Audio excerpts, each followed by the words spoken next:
लियकून लिलआलमीन नज़ीरा। नहमदुहु व नुसल्ली व नुसल्लिमु अला रसूलिहिल करीम, अम्मा बअदु फ़अऊज़ु बिल्लाहि मिनश शैतानिर रजीम, बिस्मिल्लाहिर रहमानिर रहीम।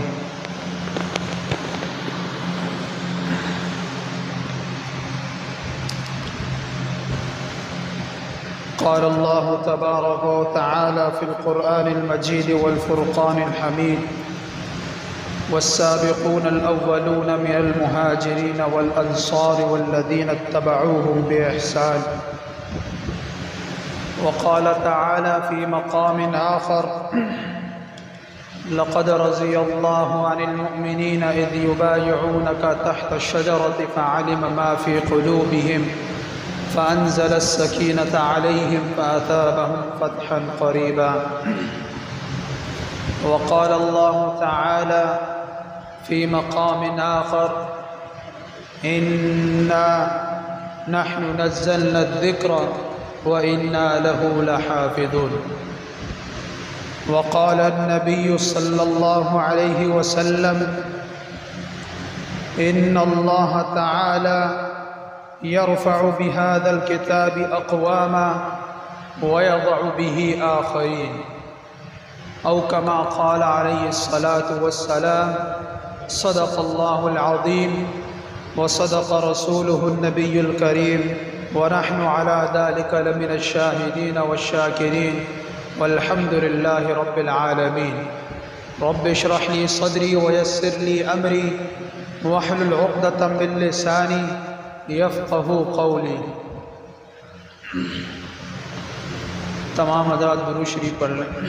अल्लाहुम्मा सल्लि अला मुहम्मद व अला आलि मुहम्मद कमा सल्लैता अला इब्राहीम व अला आलि इब्राहीम इन्नका हमीदुम मजीद। अल्लाहुम्मा बारिक अला मुहम्मद व अला आलि मुहम्मद कमा बारकता अला इब्राहीम व अला आलि इब्राहीम इन्नका हमीदुम मजीद।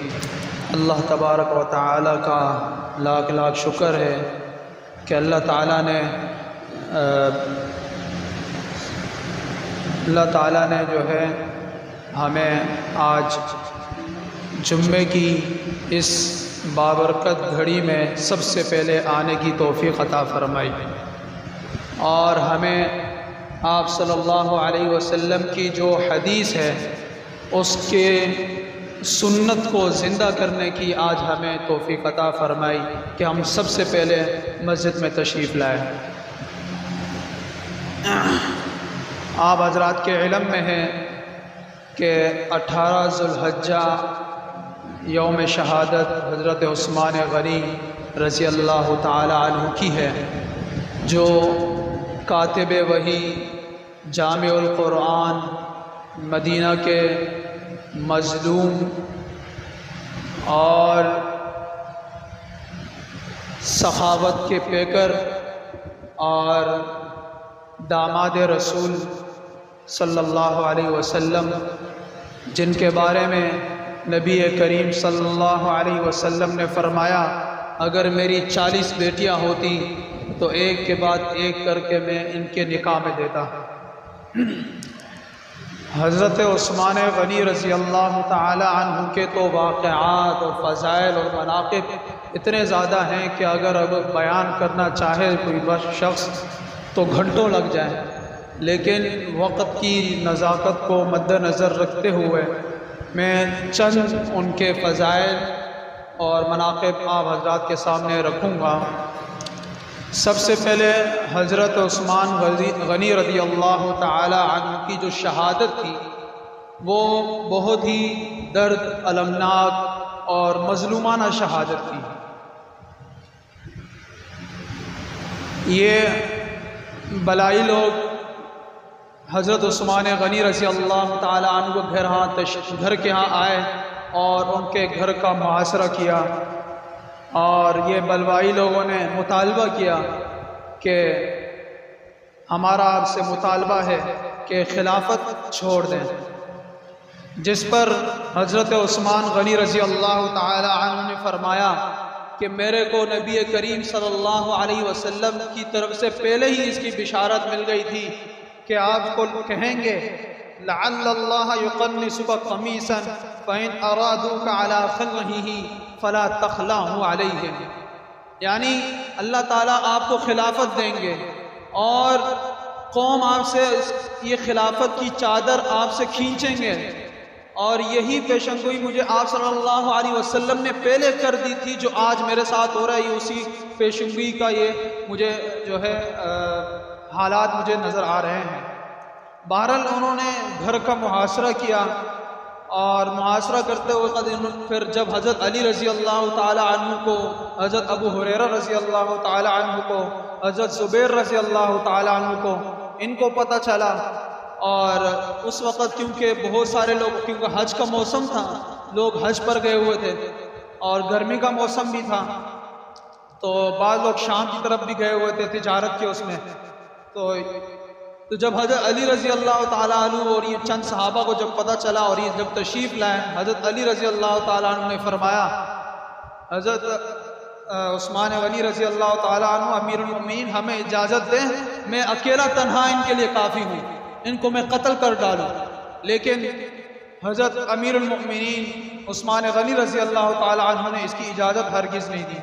उन्होंने कहा नहीं, मैं इजाज़त नहीं देता इस बात की।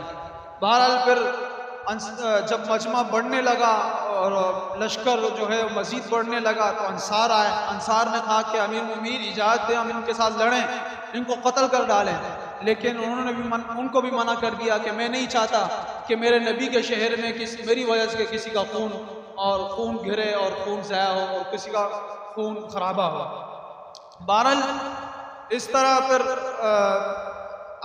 फिर उनके हज़रत मुआविया रज़ी अल्लाह ताला अन्हु के सामने 3 आरा आई।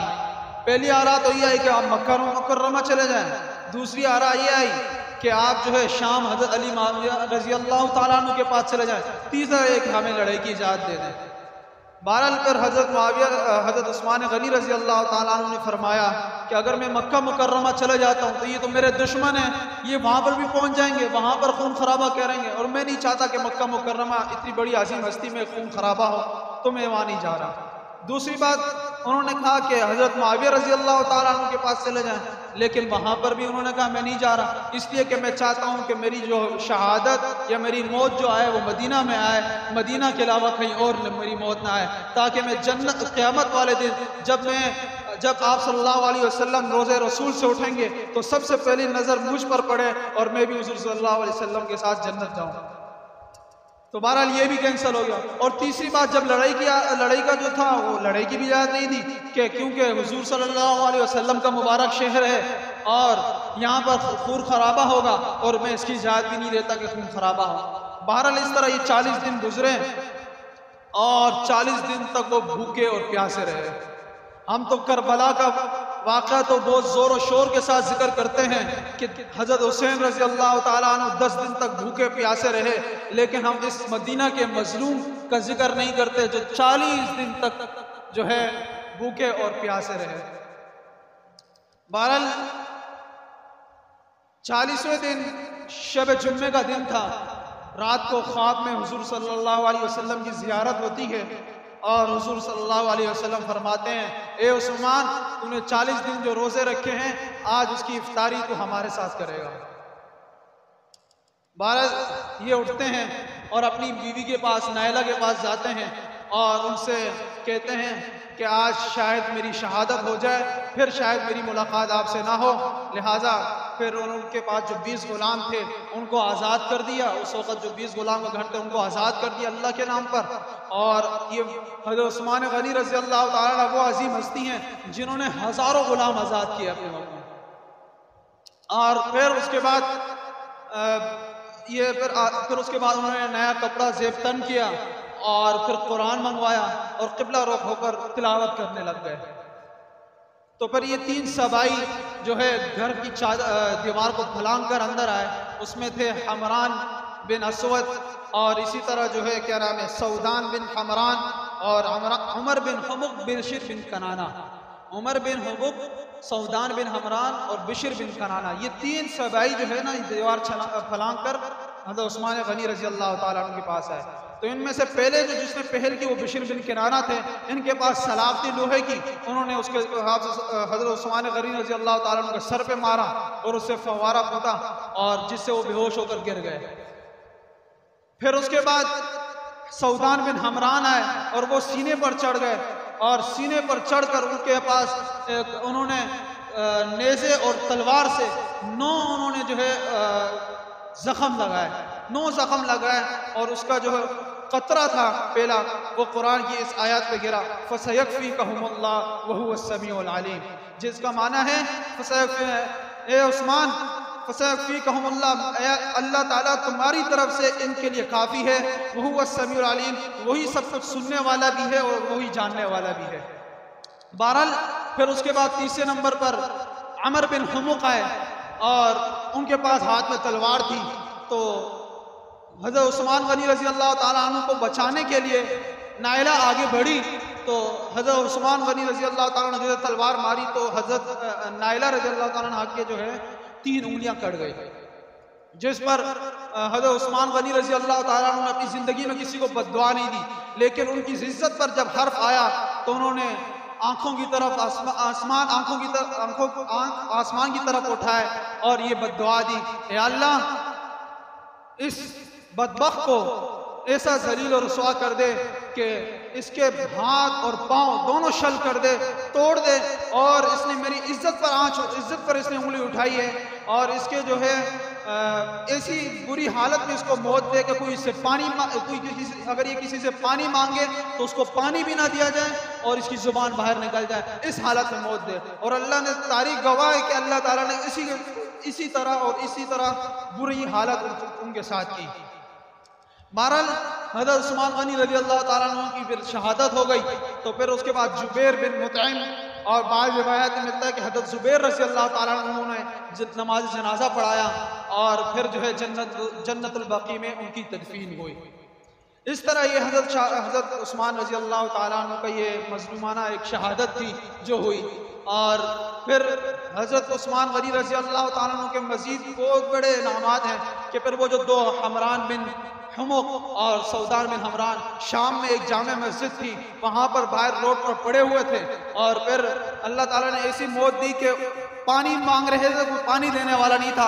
लोगों ने पूछा कि ये कौन है, ये 2 लोग कौन है कि इनको पानी देने वाला भी कोई नहीं है। तो फरमाया कि ये वही बदबख्त और बेगैरत लोग हैं जिन्होंने हज़रत उस्मान गनी रज़ी अल्लाह ताला अन्हु को शहीद किया था। बहरहाल तो इस तरह वो फिर उनको किसी ने ना पानी दिया पर उस तरह मर गए। बहरहाल हज़रत उस्मान गनी रज़ी अल्लाह ताला अन्हु की सखावत भी बहुत आला और मेयार की थी।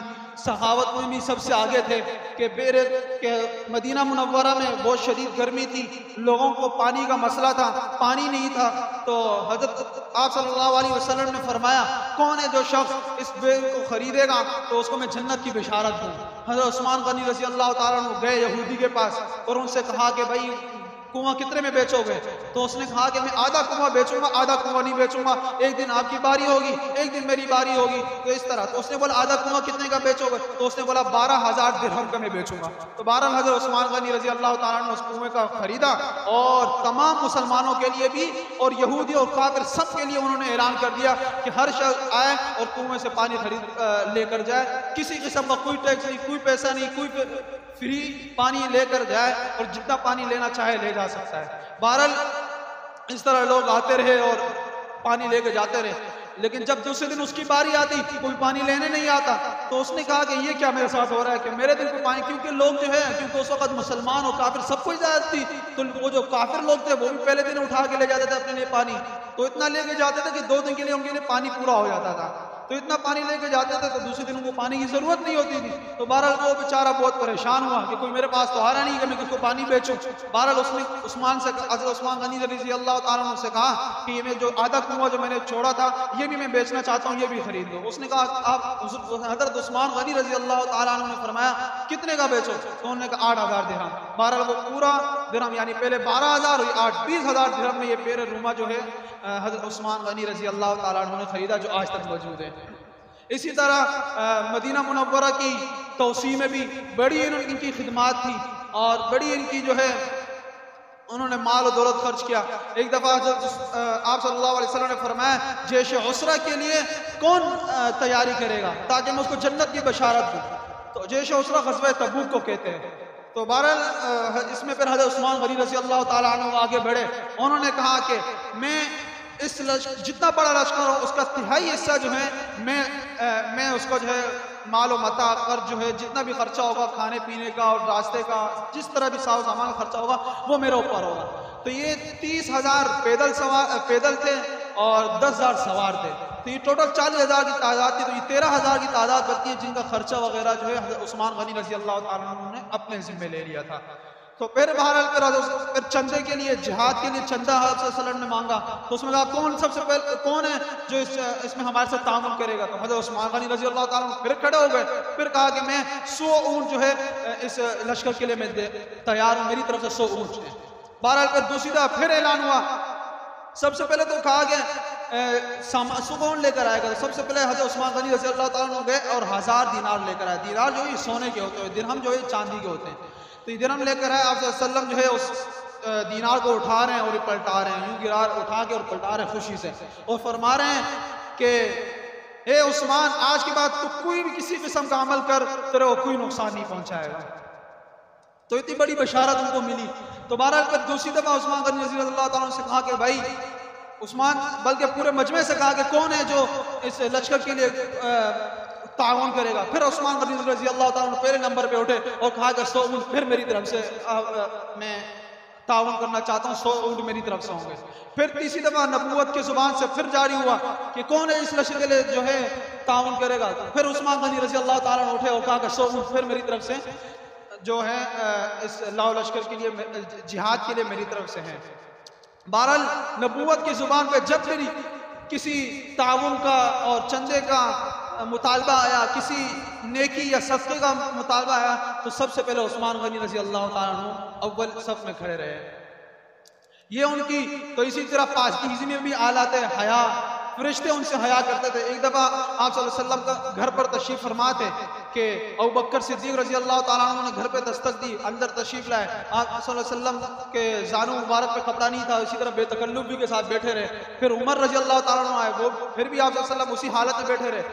तीसरे नंबर पे जब उस्मान गनी रज़ी अल्लाह ताला अन्हु आ गए तो जानू पर कपड़ा बिछाकर छुपाकर जानू को छुपाकर और सीधे होकर बैठ गए। तो बहरहाल जब ये तमाम सहाबा वापस चले गए तो आयशा रज़ी अल्लाह ताला अन्हा ने सवाल किया, हे नबी, आप तो अबू बकर सिद्दीक़ रज़ी अल्लाह ताला अन्हु आए, आप उसी हालत में बैठे रहे। जब उमर रज़ी अल्लाह ताला अन्हु आए, उसी हालत में बैठे रहे। लेकिन जब उस्मान रज़ी अल्लाह ताला अन्हु आए, आपने जानू को छुपा कर आप सही हालत में बैठ गए। ये क्या माजरा था, ये क्या किस्सा था? तो उसने आप सल्लल्लाहु अलैहि वसल्लम ने फरमाया, जिससे फरिश्ते आसमान के फरिश्ते हया करे उससे मैं क्यों ना हया करूँ। तो इतने पाकीज़गी जब गुस्ल करने के लिए वाशरूम में खाने में जाते थे तो अपने नीचे वाले से कपड़ा डालते थे कि कोई मुझे देख ना ले। और इसी तरह जो है दाएं हाथ में हज़रत हुज़ूर सल्लल्लाहु अलैहि वसल्लम से जब बेअत की थी तो उस वक़्त भी जो बेअत दाएं हाथ से की थी तो उसको किसी शर्मगाह या किसी गलत जगह पर इस्तेमाल नहीं किया, क्योंकि आप सल्लल्लाहु अलैहि वसल्लम ने इस पर बेअत की है। बड़ी अक़ीदत और मोहब्बत थी आप सल्लल्लाहु अलैहि वसल्लम की हज़रत उस्मान गनी रज़ी अल्लाह ताला अन्हु के दिल में।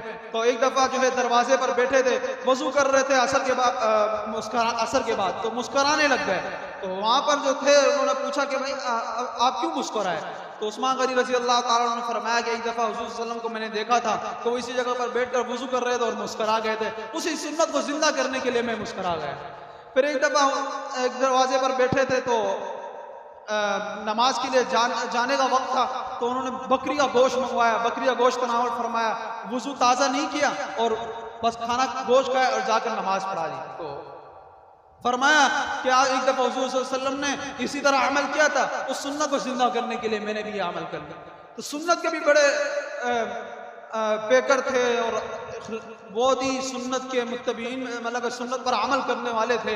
हमें भी चाहिए सुन्नत को अपनाना चाहिए। हज़रत उस्मान गनी रज़ी अल्लाह ताला अन्हु के जो वाक़यात हैं इनसे हमें सबक हासिल करना चाहिए, इन पर अमल करना चाहिए।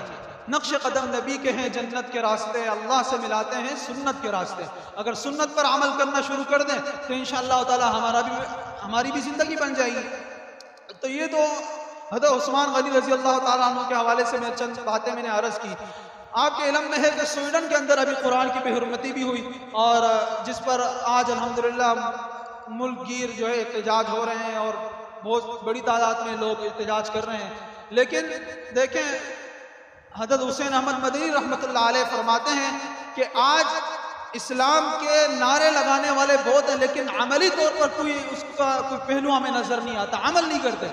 हमें चाहिए कि अमल करें तो इस्लाम भी महफूज हो जाएगा और आप भी महफूज हो जाएंगे।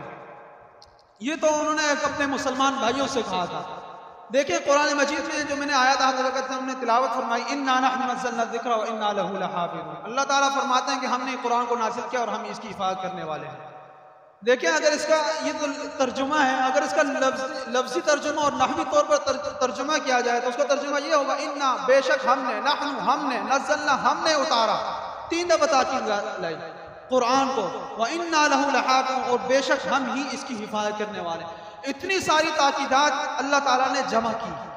ये जमा करना अल्लाह ताला को कोई ज़रूरी नहीं था कि इतनी सारी ताकीदात जमा, बल्कि हमें समझाने के लिए कि इस कुरान की हिफाजत अल्लाह ताला ने ली है, अल्लाह ताला ने इस कुरान को उतारा और उसकी हिफाजत करेगा। अंग्रेज के दौर में जब वारंट जारी हुआ कि भाई तमाम ममालिक से जो है जितने नुस्खे वगैरह हैं इसको ख़त्म कर दिया जाए ताकि मुसलमानों का जो ताल्लुक़ है कुरान से वो जब कमज़ोर हो जाएगा तो खुद मुसलमान जो है हमारी तरफ आ जाएंगे।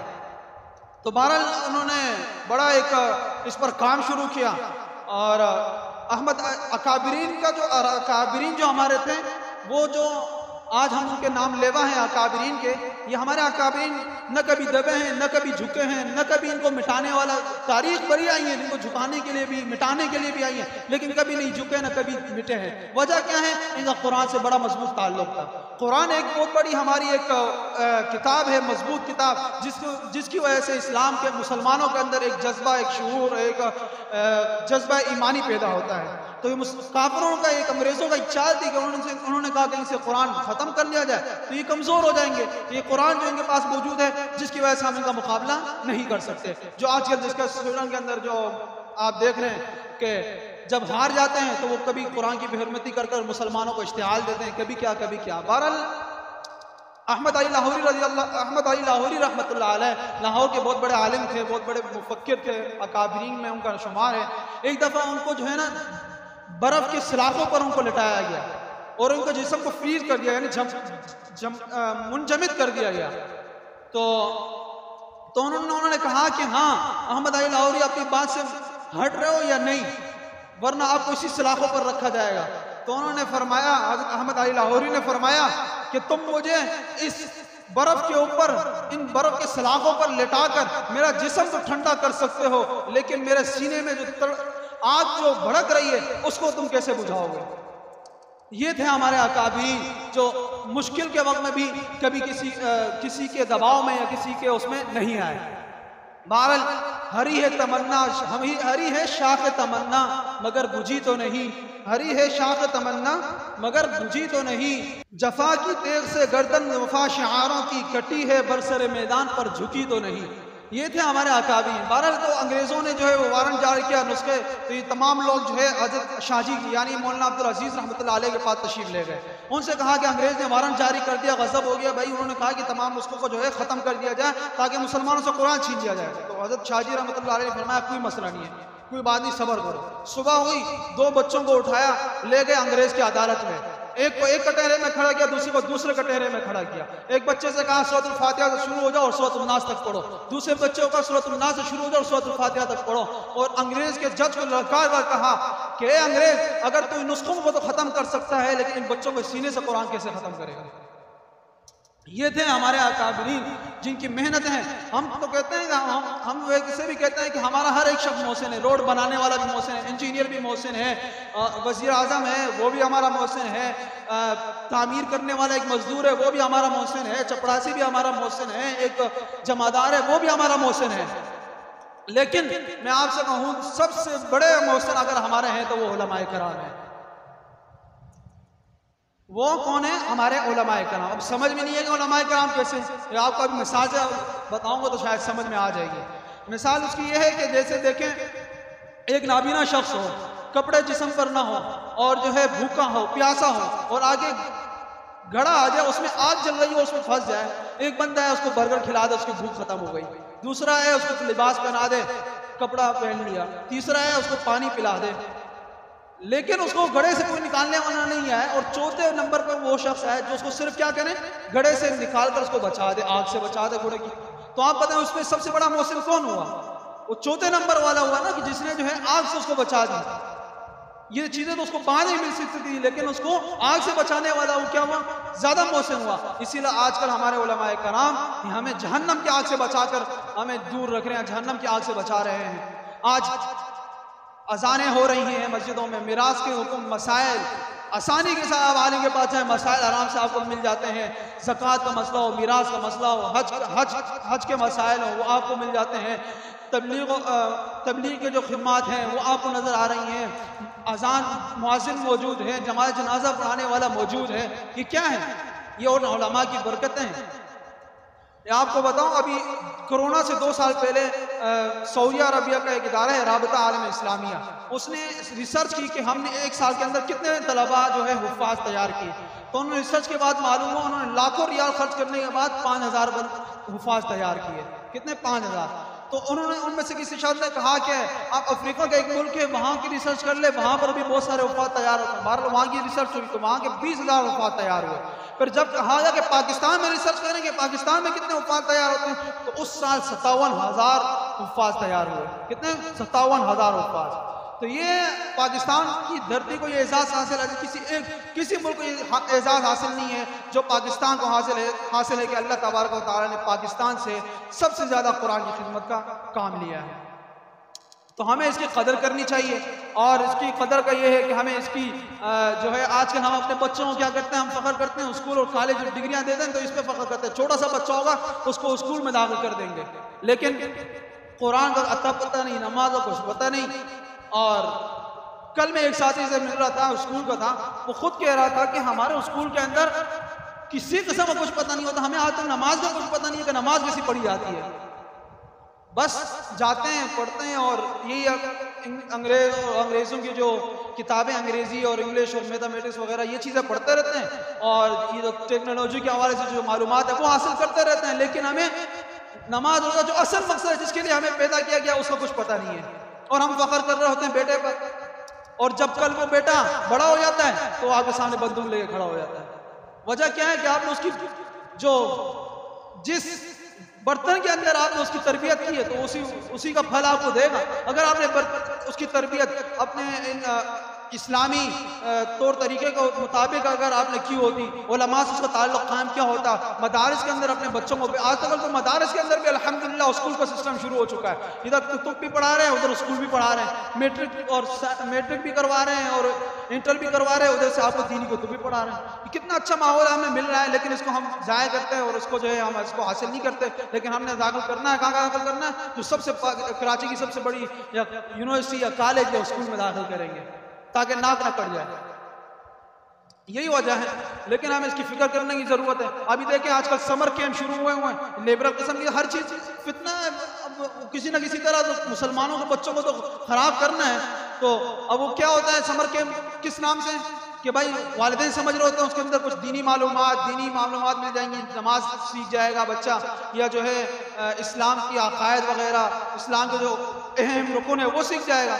लेकिन एक दफ़ा मेरा दोस्त उसको कज़न जा रहा था, स्कूल जा रहा था, तो वही समर कैंप के स्कूल में वो समर कोर्स करवा रहे थे। वहाँ गया तो वहाँ उसको गाड़ी से उठाया, तो गार्ड था और जो भी था उसने कहा कि हाउ आर यू, तो उसके वाले साहब वहीं पर गुस्सा हो गए कि भाई हमने तो इसलिए तो नहीं भेजा, वो तो पूरा साल ये पढ़ता हुआ आ रहा है, हमने तो यहाँ इसलिए भेजा कि आप इसको सिखाएं अस्सलाम वालेकुम कैसे कहते हैं, वालेकुम सलाम कैसे कहते हैं, इस्लाम हमें क्या सबक देता है, नमाज क्या है, रोज़ा क्या है।